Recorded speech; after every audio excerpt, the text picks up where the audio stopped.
안녕하세요. 파이팅 홍콩TV입니다. 오늘은 제빵기능사 필기, 올인원 합격권 총정리, 빵류 제조 파트 발효부터 쭉 살펴볼게요. 집중하시고 바로 시작합니다.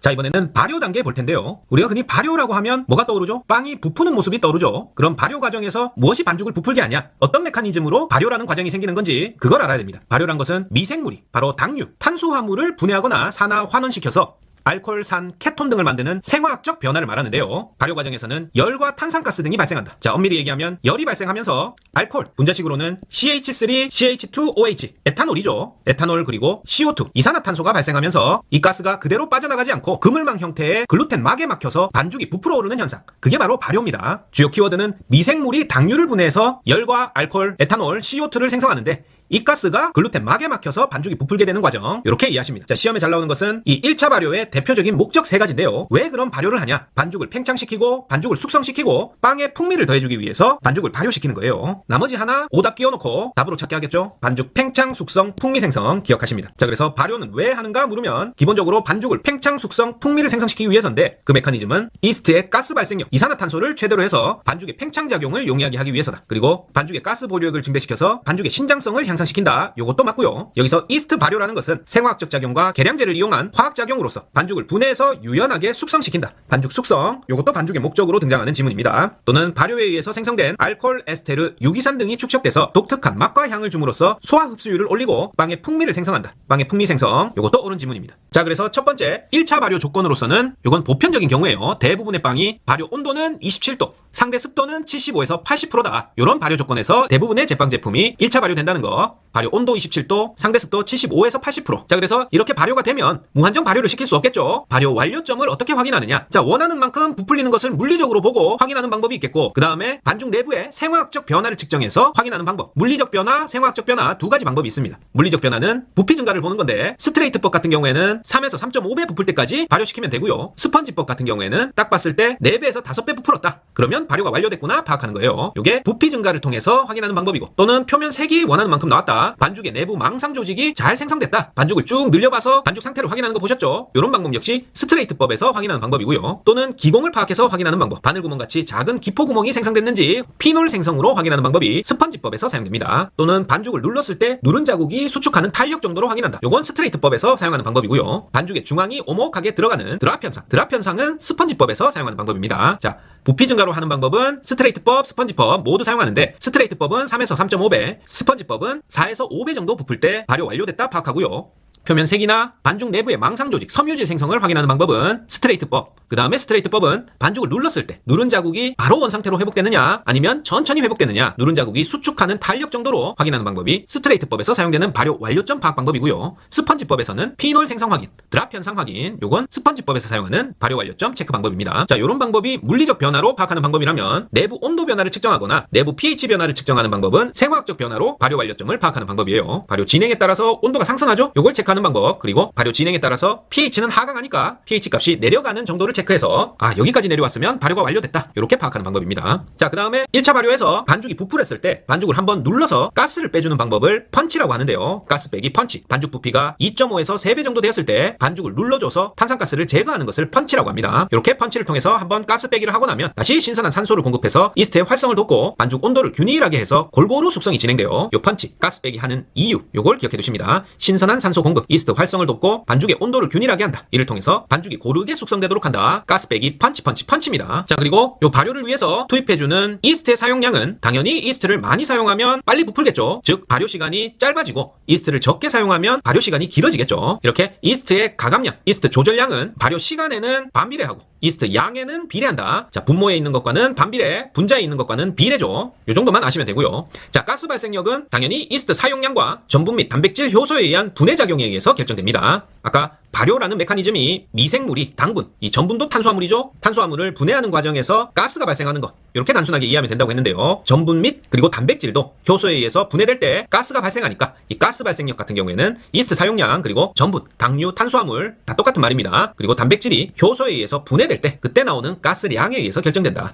이해되시죠? 따라서 우리 시험의 문제는 발효 중에 일어나는 변화로 옳은 것은, 발효에 영향을 미치는 요소로 틀린 것은, 이런 문제들이 나옵니다. 따라서 정확히 옳은 지문이 어떤 지문들인지 쭉 머릿속에 각인시켜 볼게요. 자, 프로테아제는 단백질 분해 효소죠. 프로테아제에 의해서 단백질이 분해돼서 글루텐 조직을 연화 진화시키고 반죽의 신장성이 증가된다. 그렇죠? 단백질 분해 요소 프로테아제에 의해서 글루텐 조직이 연화되고 그로 인해서 반죽의 신장성이 증가된다. 맞고 아밀라제, 탄수화물 분해 요소죠. 아밀라제에 의해서 전분이 메가당으로 분해된다. 그리고 말타아제에 의해서 맥퍼포, 메가당이 포도당 2개로 분해된다. 인베르타아제, 인버타아제라고도 쓰는데요. 수포가죠. 설포가, 수크로스, 요 설탕이 포도당과 과당으로 분해된다. 그리고 당질 분해 시 가스가 발생하고 알코올이 발생하고 그 다음에 물이 나옵니다. 분해식을 보면. 따라서 수분량이 증가해서 글루텐에 흡수된다. 옳은 복이고요. 찌마아제, 탄수화물 분해 요소, 찌마아제에 의해서 탄수화물 분해 활동으로 이산화탄소, 알코올, 유기산, 분해열이 발생한다. 이 탄수화물 분해 요소인 찌마아제에 의해서 생성된 분해열이 바로 반죽의 온도를 올리는 역할을 합니다. 아니, 발효시키면 왜 온도가 올라가지? 바로 이 탄수화물 분해 과정에서 찌마아제에 의해 생성된 분해열, 요게 반죽의 온도를 올리고 그 다음에 이산화탄소가 생성되면 글루텐 막에 막혀서 빠져나오지 못하고 반죽 내부에서 부피를 증가시키게 되는 거예요. 자, 그리고 유기산이 생성되기 때문에 반죽 pH가 발효 과정에서 떨어진다고 했죠. pH는 4.6까지 떨어지면서 4.5에서 5.5에서 발효가 가장 촉진된다. 맞습니다. 자, 역시 탄수화물 분해 과정에서 생성된 유기산에 의해서 반죽 pH가 4.6까지 떨어지는데 이 4.5에서 5.5 범위에서 발효가 가장 촉진되는 구간이라는 거예요. 하지만 일반적인 탄수화물과 달리 유당 같은 경우에는 탄수화물 분해 요소에 의해서 분해되지 않고 발효 과정 끝까지 남아서 굽기 시에 이 유당이 캐러메라 반응을 일으키면서 먹음직스러운 갈색의 껍질색을 형성하게 되는 겁니다. 유당이 남아서 카라메라 반응으로 껍질색이 형성된다. 자, 이스트는 사용량이 많을수록, 이스트 사용량은 분자에 있었죠? 비례한다. 사용량이 많을수록, 그리고 신선한 이스트일수록 가스 발생량이 많아서 발효를 촉진시킵니다. 발효가 빨라진다. 자, 그리고 요 설탕이 발효에 어떤 영향을 미치냐? 무조건 많이 넣으면 발효가 빨라지냐? 아닙니다. 설탕은 사용량이 많을수록 발효가 빨라진다? 어느 정도는 맞지만 요 설탕량이 5%를 초과하면 그때부터는 가스 발생량이 약해져서 오히려 발효가 느려집니다. 요거 주의해 주시고, 기본적으로 반죽 온도가 높을수록 미생물 활동이 증가되니까 발효가 빨라지겠죠? 반죽 온도 같은 경우에는 미생물 활동 관점에서 생각해서 우리가 한여름에 식중독에도 걸리고 미생물 번식이 아주 빠르죠. 따라서 아주 더운 여름 38도 정도에서 최대가 됩니다. 발효가 최대가 되는 반죽 온도는 몇 도인가 하면 38도예요. 그 다음에 소금 같은 경우에는 표준량이 1.75%인데 요 1.75%보다 많아지면 효소작용을 억제시켜서 발효가 느려진다. 따라서 그냥 소금은 발효를 억제시키는 요인이고 설탕은 사용량 많으면 발효가 빨라진다 했을 때는 O 하셔야 됩니다. 구체적으로 설명돼 있다? 그러면 판단해 봐야 돼요. 소금은 표준량 1.75%인데 그보다 많아지면 발효가 느려진다. 즉 과량을 사용했을 때 가스 발생을 방해하기 때문에 발효 시간이 길어진다. 또 소금의 효과는 나쁜 미생물의 번식을 억제하는 효과가 있기 때문에 저장기간이 길어지는 효과를 준다. 저장성을 확보하기 위해서 소금을 넣어준다 했을 때 O 하시면 되겠죠. 자, 발효 손실. 발효 손실은 중간중간에 설명했듯이 발효를 하는 도중에 수분도 증발하고 또 효소에 의한 탄수화물 분해 과정에서 알코올과 탄산가스가 발생해버리니까 다 반죽에서 날아가는 것들이죠. 알코올도 휘발성이 있으니까 공기 중으로 사라지고 탄산가스도 빠져나가 버리니까, 즉 무게, 중량을 가진 것들이 반죽 밖으로 빠져나가니까 중량이 줄어드는 게, 그게 바로 발효 손실입니다. 얼만큼 줄어드냐? 약 1에서 2%가량, 1에서 2%가량 줄어드는 현상, 발효 손실이다. 자, 그러면 어떤 경우에 발효 손실이 적고 어떤 경우에 발효 손실이 큰지, 요게 문제로 나옵니다. 소금과 설탕 사용량은 많고 발효 시간이 짧은 경우, 또 반죽 온도와 발효실 온도가 낮은 경우, 발효실 습도가 높은 경우, 이런 경우에 발효 손실이 적다. 이렇게 이해하시고, 대부분이 발효가 제대로 안 되니까 수분 증발이나 탄수화물 분해가 제대로 안 일어나서 중량이 적게 줄어든다. 이렇게 이해하시면 자연스러운 논리가 되죠. 여기 설탕은 사실 5%까지는 발효를 빠르게 하는데 영향을 미치지만 그보다 더 많아지면 오히려 가스 발생력이 약해진다고 했죠. 따라서 소금 기준으로 생각해 주시면 돼요. 소금을 너무 많이 넣으면 가스 발생력을 방해해서 발효가 늦어진다. 그러면 반대로 발효 손실이 큰 경우는 설탕, 소금 사용량이 적고 발효 시간이 긴 경우, 반죽 온도와 발효실 온도가 높은 경우, 습도는 낮은 경우 발효 손실이 반대로 커집니다. 자, 여기까지 발효 과정에 대한 내용들 쭉 살펴봤습니다. 자, 1차 발효가 끝났다. 뭐 하죠? 분할해주고 둥글리기 해줘야죠. 분할 같은 경우는 1차 발효 후에 반죽을 정해진 분량으로 나누는 작업, 요게 분할 작업인데 이 분할 도중에도 발효는 계속 진행되는 거죠. 따라서 과발효를 막기 위해서는 식빵의 경우에는 15에서 20분, 그 밖에 과자 빵류는 30분 이내로 분할을 완료해줘야 됩니다. 식빵 15에서 20분, 과자 빵류는 30분 이내로 분할을 완료한다. 그 다음에 시험에 잘 나오는 것이 이 분할 과정에서 덧가루를 지나치게 많이 사용하면 빵 속에서 줄무늬가 형성됩니다. 그리고 완성 제품에서 생밀가루 냄새 날 수 있다. 자, 옳은 지문. 덧가루를 지나치게 많이 사용할 경우 어떤 현상이 나타나냐? 빵 속에 줄무늬가 형성되고 완제품에서 생밀가루 냄새 난다. O 하셔야 돼요. 자, 반대로 문제가 나올 수도 있겠죠? 빵 속에 줄무늬가 형성되고 완제품에서 생밀가루 냄새가 났다. 무엇이 원인이냐 했을 때는 분할 과정에서 덧가루를 지나치게 많이 사용했다. 요걸 찾으셔야 되겠죠. 자, 내용을 그냥 드립다 암기하지 말고 다 기출에 나왔던 내용을 이론으로 정리한 거니까 문제가 어떤 식으로 나올까를 항상 염두에 두면서 강의를 들으셔야 됩니다. 그렇게 머리를 써가면서 집중해서 들으시는 분하고 그냥 한번 흘려듣는 식으로 공부하시는 분하고 공부 효율에 있어서 엄청난 차이가 있겠죠? 필기는 이번 한 번으로 끝낸다. 이렇게 마음 먹으셨다면 제가 오지랖일지 모르지만 좀 더 집중해서 들으시라 이렇게 말씀드리고 싶어요. 자, 이렇게 분할할 때 손으로 분할하는 거하고 기계로 분할하는 거하고 당연히 차이가 있겠죠. 어떤 차이가 있냐? 소량 생산할 때는 손분할이 적합하고 대량 생산 시에는 기계로 분할하는 게 적합하다. 당연한 얘기고요. 자, 손분할할 때는 속도는 느리지만 반죽 손상이 적고 또 나중에 나오겠지만 이 오븐 스프링이 좋기 때문에 부피가 좋은 제품을 생산 가능합니다. 오븐 스프링은 오븐 안에서 스프링처럼 뿅 하고 부풀어 오르는 그런 현상이 오븐 스프링이에요. 반대로 기계로 분할했을 때는 분할 전용 기계를 쓰는데 반죽 부피에 따라서 일괄적으로 분할이 이루어집니다. 분할 속도는 12에서 16회로 반죽 온도는 비교적 낮은 것이 좋고요. 이때 문제로 등장하는 것이 반죽이 분할기에 달라붙지 않도록 뭘 뿌려주냐? 바로 유동 파라핀 오일을 뿌려줍니다. 자, 이렇게 어떤 기계류에 반죽이나 어떤 성형된 제품이 잘 떨어지도록 커팅을 하거나 성형을 했을 때 잘 떨어지도록 발라주는 물질을 이형제라고 하는데요. 제과제빵에서 분할할 때 분할기 기계 반죽이 잘 달라붙지 않도록 발라주는 것은 유동 파라핀 오일이다. 유동 골뱅이 아니고 유동 파라핀 오일. 이형제로 쓰입니다. 자, 손 분할할 때는 반죽 손상이 적다고 했죠. 기계 분할할 때는 반대로 반죽 손상이 많으니까 이러한 기계 분할 시에 반죽 손상을 줄이는 방법은 스트레이트법보다는 스펀지법으로 하는 게 기계에 대한 내구성이 강하기 때문에 반죽 손상을 줄일 수가 있습니다. 그 다음에 밀가루 단백질 함량이 높은 강력분이 방력분보다는 반죽 손상이 적고요. 분할할 때 온도를 일부러 떨어뜨려 준다고 했죠. 즉 반죽의 결과 온도가 낮은 것이 반죽 손상이 적습니다. 또한 반죽의 수분 흡수량은 최적 상태거나 약간 된 반죽, 진 반죽이 아니라 된 반죽일 경우 반죽 손상이 강하다. 자, 이걸 다 외우려고 하지 마시고 느낌으로 파악하시면 됩니다.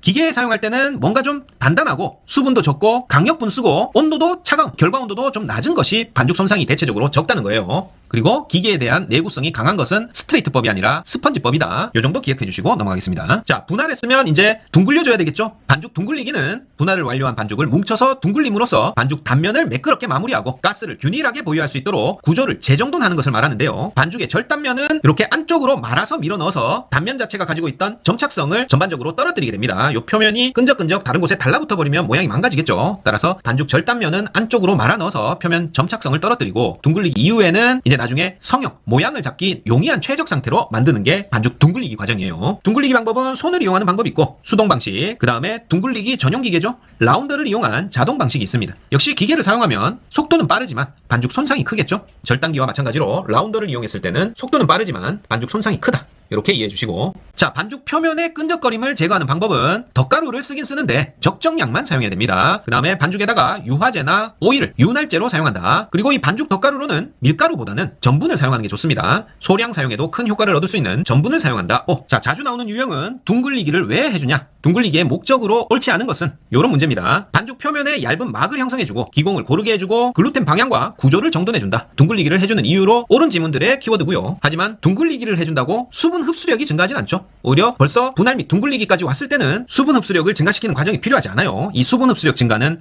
맨 처음 믹싱 공정할 때 충족되는 요소다. 자, 둥글리기는 반죽 표면에 얇은 막 형성, 기공을 고르게, 가스를 균일하게 보유할 수 있도록 해주고 글루텐 방향과 구조를 정돈해주는 역할을 해줍니다. 수분 흡수력 증가는 X다. 둥글리기와 분할이 끝났으면 중간 발효로 넘어갑니다. 흔히 벤치타임이라고 부르죠. 모양을 잡는 정형과 팬닝 전에 10분에서 20분 정도 잠깐 동안의 발효 시간을 두어서 상실되었던 반죽의 물리적 특성, 글루텐 재정돈, 유연성 회복, 표면 막 형성 이런 특성을 회복시키는 시간이 벤치타임, 중간 발효 시간입니다. 중간 발효를 통해서 끈적거림을 방지하고 신장성을 증가시켜 작업성을 향상시키는 걸 말한다. 중간 발효를 왜 한다고요? 반죽의 글루텐을 재정돈하고 유연성이 회복되고 표면에 막 형성이 된다. 끈적거림을 방지한다. 신장성을 증가시킨다. 작업성 향상 모두 중간 발효의 효과입니다. 몇 분 정도 한다고요? 10분에서 20분. 둥글리기와 성형 사이 10분에서 20분 정도예요. 중간 발효의 조건과 방법은 온도 27에서 29도, 상대 습도 75%, 시간 10에서 20분. 요거 기억해 두시고요. 방법은 반죽 수분 증발을 막기 위해서 비닐 또는 젖은 헝겊으로 덮거나 캐비닛 발효실에 넣어두는 방법으로 중간 발효를 합니다. 언제까지? 부피가 1.7에서 2배 팽창할 때까지. 대규모 공장에서는 오버헤드 프루퍼 사용하기도 한다. 중간 발효 시켜주는 대규모 기계기 구조 오버헤드 프루퍼 대규모 공장에서 이용하고요. 중간 발효 이후에는 메이크업 또는 몰딩 정형 작업에 들어갑니다. 벤치타임 후에 반죽을 밀대로 밀어서 가스를 빼주면서 원하는 모양으로 잡아주는 성형, 정형 작업이 이루어진다.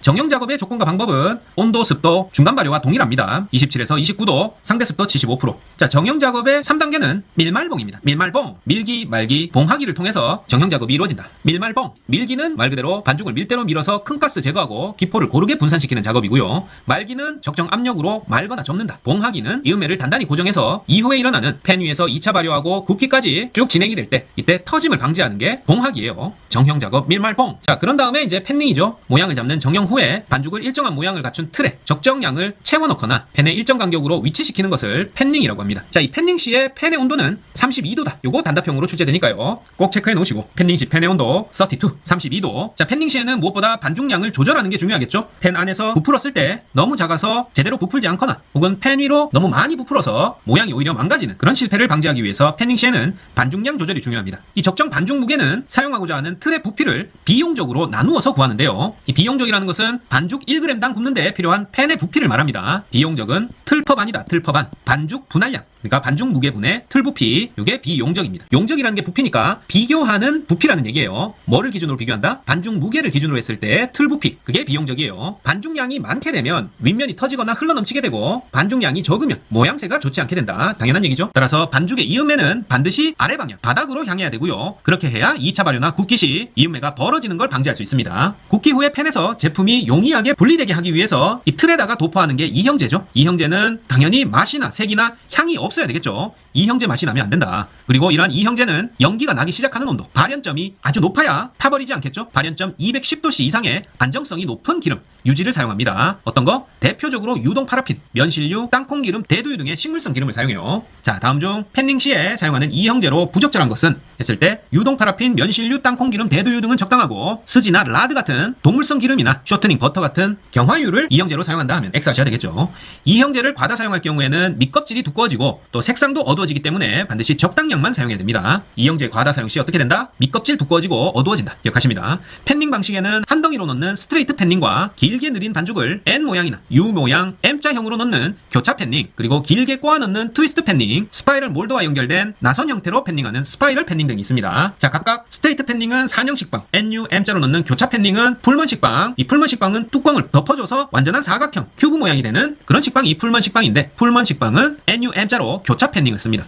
그리고 트위스트 팬닝, 스파이럴 팬닝 등이 있다. 자, 아까 말씀드렸듯이 이 비용적이라는 것은 반죽 1g당 굽는 데 필요한 팬의 부피라고 얘기했는데요. 반죽 무게, 덩어리로 분할했을 때 그 분할 무게분의 틀 부피, 틀퍼반인데 반죽 무게하고 비용적 요건 자리를 바꿀 수 있죠. 따라서 반죽 무게를 구하라 하면 틀 부피를 비용적으로 나눠주면 됩니다. 자, 따라서 제품별 비용적을 알고 틀 부피를 계산한 후에 팬닝을 해야 크기가 일정한 이상적인 제품을 얻을 수 있겠죠. 따라서 제품별 비용적을 다 외울 수는 없기 때문에 산형 식빵과 풀멍 식빵의 비용적 요거 정도 외우고 갑니다. 다음 중 산형 식빵의 비용적으로 옳은 것은 했을 때 3.2에서 3.4, 3.2에서 3.4, 풀먼 식빵은 3.3에서 4.0. 비용적이 조금 더 크죠. 자, 산형 식빵은 이렇게 윗면이 뻥긋한 식빵이고요. 풀먼 식빵은 뚜껑이 있기 때문에 이렇게 튀어나오지 않고 그대로 이렇게 큐브 모양으로 정육면체가 되는 이런 식빵이 풀먼 식빵입니다. 그래서 요 두 개 정도, 산형 식빵은 3.2에서 3.4 큐빅 센티미터 퍼 그램, 풀먼 식빵은 3.3에서 4.0, 보통 4.0입니다. 따라서 풀먼 식빵이 산형 식빵보다는 비용적이 크다. 이렇게 기억해 주시면 되겠어요.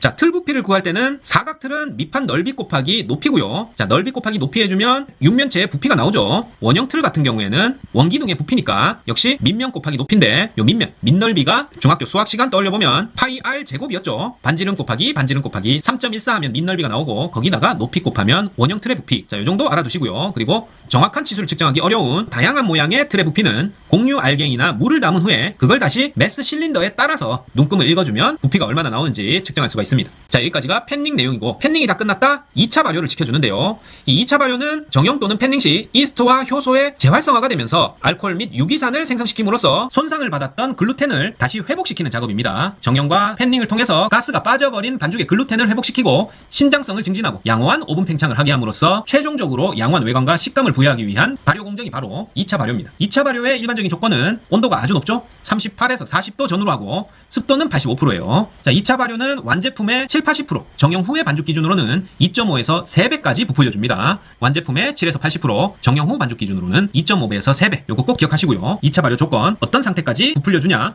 완제품의 7, 80%, 2.5배에서 3배, 정형 후 반죽 기준이고요. 자, 손가락으로 눌렀을 때 다시 원상 회복되는 시간, 반죽 탄력성으로 판단을 합니다. 제품별로 2차 발효 조건이 상이하기 때문에 요것도 기억해 두셔야 됩니다. 일단 식빵이나 당과자빵 같은 경우에는 좀 고온 고습한 조건에서 해주는 게 좋습니다. 따라서 온도는 35에서 38도, 습도는 75에서 90%로 해주고요. 햄버거빵이나 잉글리시 머핀은 반죽 흐름성 개선을 위해서 상대 습도를 높게 한다 하면 O 하셔야 됩니다. 그리고 크로와상, 데니시 페스트리, 브리오슈, 하스브레드는 상대적으로 저온 저습한 조건, 온도는 27에서 32도, 쿠키도 습도는 75%에서 해주고요. 바게트, 하드롤 등 하스브레드는 반죽 탄력성이 커야 되기 때문에 역시 상대 습도를 낮게 유지한다 해야 됩니다. 이게 다 시험에 나왔던 보기들이기 때문에 그냥 쭉 옳은지 틀린지만 판단해 주시면 된다. 자, 데니시 페스트리, 크로와상 등은 발효 중에 롤인 유지가 흘러내리는 것을 방지하기 위해서 이 유지들이 녹아내리는 녹는 점보다 2차 발효 온도가 더 낮아야 되겠죠? 2차 발효를 하면서 유지류가 다 녹아버리면 안 되니까. 따라서 발효 온도는 낮게 설정하고 습도 역시 낮게 해야 겉껍질이 바삭해집니다. 데니시 페스트리, 크로와상, 버터나 쇼트닝 등 유지류를 다량 함유한 제품들이죠. 그 다음에 브리오슈는 역시 반죽 속에 유지가 빠져나오는 것을 방지하기 위해서 2차 발효 온도를 낮게 설정한다. 따라서 약간 고온 고습 조건, 상대 습도도 높게 하는 것들은 식빵이나 당과자빵, 햄버거빵, 잉글리시 머핀 요 위에 있는 것들이고요. 그 다음에 크로와상, 데니시 페스트리, 브리오슈, 하스브레드 이런 것들은 저온 저습 조건, 온도 27도 부근, 습도는 75% 이렇게 유지해서 2차 발효 시켜줍니다. 자, 그 다음에 도너츠류는 이보다 더 건조해야 되는데요. 저온 건조 조건인데 온도는 32도, 습도는 65에서 70%까지 낮춰줍니다. 도너츠류. 왜냐? 반죽 탄력성을 유지하고 절대 수포가 생기지 않아야 되기 때문에 습도를 낮게 유지하는 게 중요하다. 도너류예요. 자, 우리가 발효를 할 때 온도, 습도, 시간에 따라서 나중에 제품이 완성됐을 때 맛과 향, 그리고 형태가 완전히 달라지기 때문에 발효실의 온도와 습도, 그 다음에 발효 시간 등에 따라서 각각 어떻게 변화되는지 요걸 정확히 알고 있어야 됩니다. 먼저 온도. 발효실 온도가 높을 때 낮을 때 어떻게 달라지느냐? 발효실 온도가 낮게 되면 껍질이 두꺼워지고 거칠어지고 발효 시간은 길어지겠죠? 온도가 높을수록 미생물이 더 활성화되니까 발효가 잘 된다. 따라서 온도가 낮으면 발효 시간 길어지고 제대로 발효가 안 될 가능성이 높습니다. 따라서 풍미가 부족하고 팽창도 부족해진다. 자, 상식적으로 알 수 있고요. 발효실 온도가 높았다. 그러니까 제품별로 정해져 있는 설정해줘야 되는 그 온도보다 낮거나 높거나입니다. 따라서 적정 온도보다 발효실 온도가 높았을 때는 속과 껍질이 분리되고 발효 시간은 짧아지고 반죽이 산성이 돼버립니다. pH가 낮아진다. 따라서 오히려 각종 세균에 더 오염될 우려가 생기는 거예요. 그 다음에 습도 같은 경우에는 습도가 낮다. 부피가 작고 표면이 갈라지겠죠. 그리고 광택도 부족해지고 얼룩덜룩, 얼룩이 생깁니다. 윗면 터지고 갈라지는 것도 습도 낮은 경우고 껍질이 조기에 형성돼버리는 그런 현상도 습도 낮을 때 나타나는 현상이에요. 반대로 습도가 너무 높다. 껍질이 거칠고 질겨집니다. 그리고 껍질에 줄무늬가 생기고 수포나 반점이 나타난다. 자, 광택 부족하고 얼룩 생기는 거 습도 낮을 때, 껍질에 줄무늬 생기고 수포 반점이 나타나는 거 습도 높을 때예요. 그리고 윗면이 터지고 갈라지는 게 아니라 납작하게 돼버린다. 습도가 높을 때 일어나는 현상입니다. 그 다음에 발효 시간이 부족할 때, 발효가 덜 되니까 어린 반죽이 되겠죠. 반대로 발효 시간을 초과했다. 과발효가 됐다. 지친 반죽이 됩니다. 발효 시간이 부족할 때는 발효가 제대로 안 되니까 부피가 작고 껍질에 균열이 발생할 수 있다. 그리고 껍질색이 짙고 붉은 빛깔이 나고 속결이 조밀해지는 게 어린 반죽입니다. 속결이 조밀해지는 건 기공이 아주 작게 형성됐다는 얘기죠. 미생물이 탄수화물을 분해하면서 이산화탄소 배출을 많이 시켜야 기공이 커지고 반죽 발효가 덜 됐을 때는 속결이 조밀해진다. 그런데 과발효가 됐을 때, 발효 시간을 초과했을 때는 부피가 너무 커지거나 윗면이 주저앉아 버립니다. 내부 기공이 거칠고 노화가 빨라서 저장성이 오히려 나빠진다. 신맛이 나는 것도 과발효 됐을 때죠. pH 산도가 낮아져서 신맛이 나고 껍질색이 연하고 속결이 거칠다. 기공이 크다. 과발효. 발효 시간이 길었을 때 나타나는 현상입니다. 자, 여기까지 모든 발효 과정이 끝났다. 드디어 이제 익혀야 되겠죠? 굽기 과정을 보겠습니다. 자, 굽기 과정은 빵류를 익힐 때 가장 기본이 되는 방법이죠. 오븐 등을 이용해서 반죽을 가열하면 단백질이 변성되고 전분이 호화되는 등의 변화가 일어나면서 소화가 잘 되고 향이 있는 제품, 풍미가 있는 제품이 만들어지는 빵 제조에 있어서 하이라이트라고 할 수 있는 과정이 굽기 과정이죠. 자, 굽기를 통해서 껍질색을 짙게 하고 탄수화물 반응인 캐러멜 반응과 탄수화물과 단백질이 서로 반응하는 메일라드 반응, 마이야르 반응이라고도 하죠. 메일라드 반응으로 맛과 향이 좋아진다. 굽기 과정 맞고요. 탄산가스가 열에 의해서 팽창하면서 오븐 스프링과 오븐 라이즈가 일어난다. 굽기 과정에서 일어나는 거 맞습니다. 그리고 2차 발효까지는 생화학적 반응이 활발히 진행되다가 굽기 단계에서는 미생물이 죽어버리겠죠. 따라서 미생물 활동과 효소 작용은 더 이상 일어나지 않는다. 불활성화된다. 옳은 표현입니다. 자, 앞에서도 언더베이킹과 오버베이킹에 대해서 간단히 나왔을 텐데요. 언더베이킹은 언더 오버가 시간 개념으로 보면 된다고 했죠. 언더가 단시간, 오버가 오버에서 구우니까 장시간 굽는다. 이렇게 구분해 주시면 되고, 짧게 구워야 되니까 고온이어야 되겠죠. 고온에서 단시간 굽는 게 언더베이킹, 저온에서 장시간 굽는 게 오버베이킹입니다. 자, 이렇게 오버베이킹 하게 되면 수분 손실이 커서 노화가 촉진되고 발효가 부족했을 때 혹은 분할량을 많이 했을 경우에 오버베이킹이 발생하고요. 속결은 부드럽지만 껍질이 두꺼워지고 윗면이 평평하게 되는 특징이 있습니다. 어떨 때? 오버베이킹 했을 때 저온 장시간 구웠기 때문에 이런 현상들이 나타난다. 그리고 이 오버베이킹은 설탕이나 유지, 분유량이 많은 고율배합 제품에 적합한 게 오버베이킹입니다. 따라서 설탕, 유지류가 많은 당과자빵 등의 고율배합 제품이 오버베이킹에 적당하고, 반대로 언더베이킹은 고온 단시간 굽기 때문에 발효를 과다하게 했다거나 분할량이 작은 시에 발생하고요. 언더베이킹 하게 되면 짧게 굽기 때문에 제품 속이 서리고 조직이 거칠어지는 특징이 있겠어요. 그리고 수분이 빠지지 않아서 껍질에 주름이 지고 중심부가 갈라지고 주저앉기 쉽습니다. 언더베이킹. 그리고 설탕, 유지, 분유량이 적은 저율배합에 적합한 것이 언더베이킹이다. 과자빵은 요 위에 오버베이킹으로 구워져야 되겠죠. 식빵은 사실 고율배합, 저율배합 선택적으로 적용할 수 있기 때문에 양쪽 모두에 해당된다고 할 수 있어요. 일반적으로 식빵같이 반죽 자체가 큰 빵들은 좀 오래 구워야 되기 때문에 오버베이킹 쪽으로 가고, 무게가 작은 제품들은 언더베이킹으로 간다. 고온 단시간 굽는 언더베이킹을 채택한다. 이렇게 무게 기준으로 나눌 수도 있는 거니까 일률적으로 어떤 제품별로 딱딱 나눌 수는 없습니다.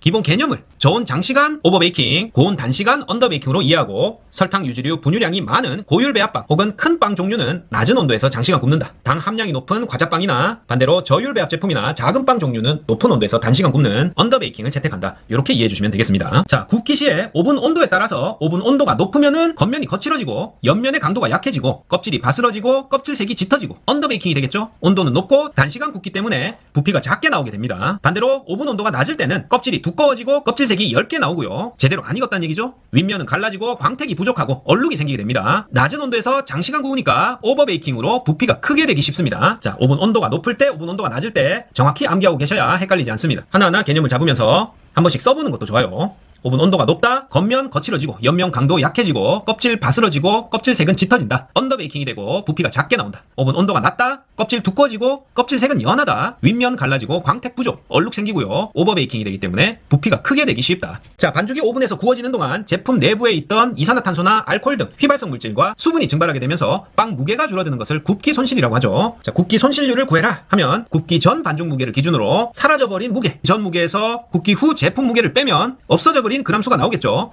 곱하기 100해서 굽기 손실률을 구합니다. 일반 식빵은 11에서 13%, 뚜껑을 덮는 풀먼 식빵은 7에서 9%. 아무래도 뚜껑을 덮으니까 손실률이 좀 줄어들죠.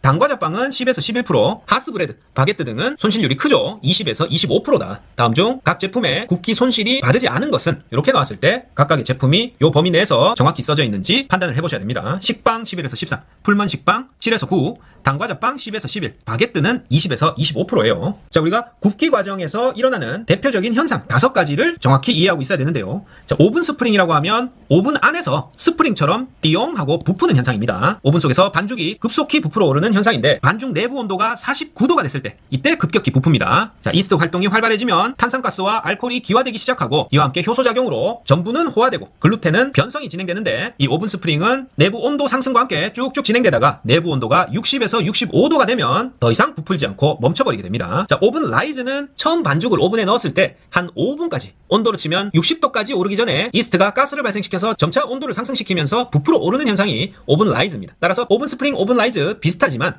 오븐 스프링은 스프링처럼 급속하게 부풀어 오르는 현상이다. 오븐 라이즈는 이보다는 점진적으로 쭉 초반에 0에서 5분간 60도까지 오르기 전에 부풀어 오르는 현상이 오븐 라이즈다. 이렇게 이해해 주시면 되고요. 또 가스로 인해서 부풀어 오르는 거 말고 반죽 안에 전분이 54도에서 이 호화작용에 의해서 팽윤이 시작되는데요. 팽윤된 전분에 계속 열이 가해지면 수분이 결정 부분까지 침투해서 수분 흡수량이 증가하게 됩니다. 그 다음에도 계속 가열하면 결정 구조 내에서 수소 결합이 파괴되고 결정 구조를 비결정 구조로 전환시켜서 반투명의 콜로이드 상태가 되는데, 이와 같은 현상을 호화라고 합니다. 자, 이건 빵보다는 우리가 밥솥에 밥을 할 때 이 호화작용을 보다 쉽게 이해할 수 있어요. 그 딱딱했던 쌀 알갱이가 쫀득쫀득한 알갱이로 변하죠. 그런 반투명 콜로이드 상태로의 물리적 변화가 호화입니다. 이 호화는 반죽 내부 온도가 70도씨 전후가 됐을 때 호화가 완료된다고 해요. 49도에서 시작해서 70도씨까지 호화작용이 일어난다. 그 다음에 캐러멜화 반응과 마이야르 반응, 메일라드 반응 살펴보면, 캐러멜화 반응은 당류 반응이죠. 탄수화물, 당류를 고온으로 가열했을 때 산화 반응에 의해서 먹음직스러운 갈색을 띠고 풍미가 생기는 현상, 캐러멜화 반응인데 요리의 고소함과 진한 갈색의 원인이 되는 중요한 현상입니다. 이 캐러멜화 반응은 효소작용 아닙니다. 비효소적 갈변 반응이고, 이때 발생하는 휘발성 화학물질이 캐러멜 색의 독특한 맛과 향을 자아낸다고 해서 캐러멜 반응이라고 해요.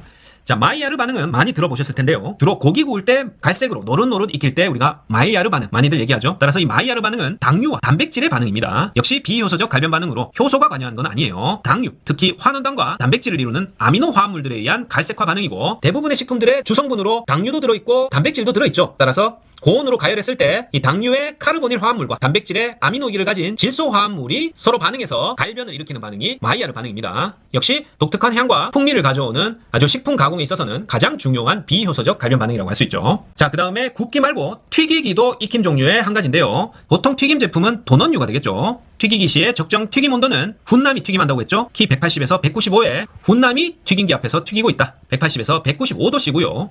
온도가 낮은 경우에 껍질이 거칠어지고 과다하게 부풀면서 흡유량이 많아지게 됩니다. 어떨 때? 튀김류 온도가 낮은 경우에 흡유량이 많아진다. 반대로 튀김 온도가 너무 높으면 속이 익지 않고 타버리게 되고 껍질색이 진하게 됩니다. 자, 튀김을 한 후에는 설탕이나 글레이즈로 표면을 입히게 되는 경우가 있는데요. 이때 제품 내부의 수분이 표면으로 흘러나와서 설탕을 녹이면서 눅눅해지는 현상을 땀을 흘리는 현상과 비슷하다고 해서 땀 한자를 써서 발한 현상이라고 합니다. 튀긴 후에 설탕이나 글레이즈를 발랐을 때 수분이 표면으로 흘러나와서 설탕을 녹여서 눅눅해지는 현상, 발한 현상. 따라서 이 발한 현상을 예방하기 위해서는 튀기는 시간을 늘리거나 튀긴 후에 충분히 냉각시켜야 되고 설탕 사용량을 오히려 늘려서 수분 함량을 낮추는 방법 또는 튀김류에다가 3에서 6%의 스테아린을 첨가해서 발한 현상을 예방할 수 있어요. 자, 다음 중 튀김 기름을 가열했을 때 일어나는 현상으로 바르지 않은 것은 이런 문제가 여러 번 출제됐습니다. 따라서 튀김 기름을 가열했을 때 일어나는 현상들 쭉 한번 살펴보죠. 열로 인해서 산패가 촉진되고 유리지방산과 이물질의 증가로 발연점은 점점 낮아진다. 그렇죠? 그래서 60개 치킨처럼 튀긴 기름을 계속 재사용할 수 없고 산패가 진행되기 전에 깨끗한 기름으로 계속 갈아줘야 되는 거예요. 발연점이 낮아진다는 얘기는 낮은 온도에서도 연기가 나면서 튀김류가 기화되는 속도가 빨라진다는 얘기죠. 그리고 지방의 점도가 증가하고 거품 현상이 나타나기도 합니다. 자, 교재에 오타가 상당히 많은 점 죄송하다는 말씀 드리고요. 또 단백질이 열분해되면서 생성된 아미노산과 당이 메일라드 반응을 일으키면서 갈색 색소를 형성해서 제품 색이 짙어진다. 맞습니다. 단백질과 당은 열을 가하게 되면 메일라드 반응, 마이야르 반응이 일어나죠. 갈색 색소 형성하면서 제품 색이 짙어진다. 자, 도넛 튀김 기름에 스테아린 3에서 6%를 첨가하게 되면 유지의 융점, 녹는 점을 높이기 때문에 도넛에 설탕이 붙는 점착성을 증가시키고 제품에 기름이 흡수되는 것을 저지할 수 있으며 회화 현상을 방지할 수 있습니다. 자, 황화 현상은 기름 상태가 신선할 때 노란색을 띠는 걸 말하고 회화 현상은 기름을 오래 썼을 때 회색빛으로 변하는, 따라서 기름이 도넛 설탕을 녹여서 흡유량이 많아지는 그런 현상을 방지할 수 있다. 뭐가? 스테아린 3에서 6% 첨가했을 때. 자, 튀김 기름은 엷은색을 띠거나 투명하며 광택이 있는 걸 택하고요. 불쾌한 냄새나 맛이 나지 않는 걸 사용해야 되고 가열했을 때 냄새가 없고 거품이나 연기가 나지 않을 것. 발연점은 높아야 되겠죠. 연기가 발생하는 온도니까 발연점이 높은 것이 열 안정성이 높고요. 토코페롤 등 이런 항산화 물질이 다량 함유된 걸로 저장 중에 산패 안정성이 높은 기름을 사용해야 되고요.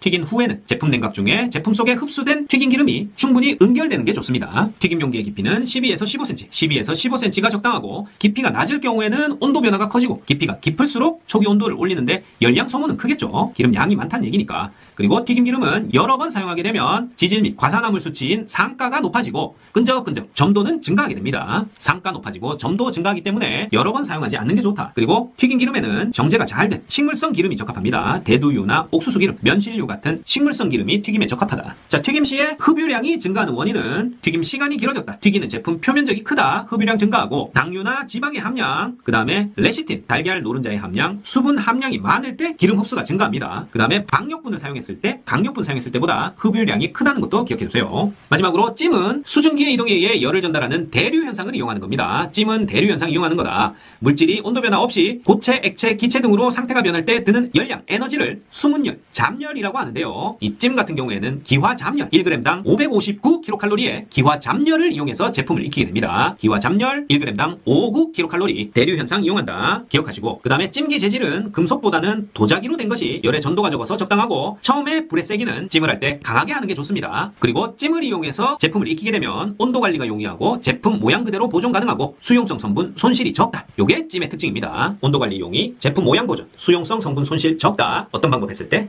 찜으로 했을 때. 자, 이상입니다. 제과 제빵 기능사 올인원 합격권 총정리 제빵 파트 이렇게 같이 쭉 살펴봤습니다. 파이팅 홍TV 구독, 좋아요 부탁드리고 저는 다음 시간에 더 알찬 컨텐츠로 다시 찾아뵙겠습니다. 감사합니다.